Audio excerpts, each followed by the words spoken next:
heat is by jumping in a pool, and of course any pool will do. But then there's this one, a 100,000-gallon pool with a geyser and a beach. Sounds wonderful. They are just some of the features of the newest addition to Hurricane Harbor Water Park at Great Adventure. Action News community journalist Becca Hendrickson had today's toughest assignment, and she went to go check it out.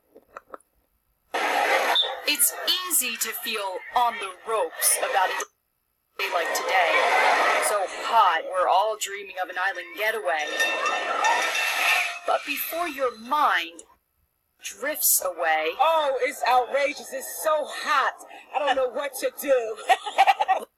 Look at Candace Bush. She has a new way to beat the heat at the brand new Calypso Springs at Six Flags Great Adventure. It's really important to have something like this on a beat the heat kind of day where it's going to be 100+ degrees outside. The grand opening of the massive 100,000-gallon pool was today.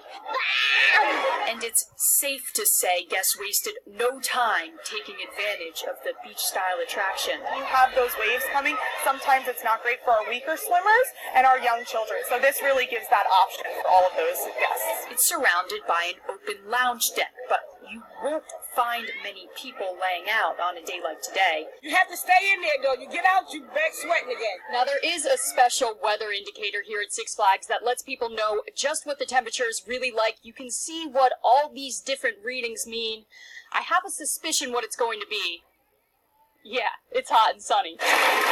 Back at the pool, Candace has some advice for anyone who can't cool off poolside. Quit work.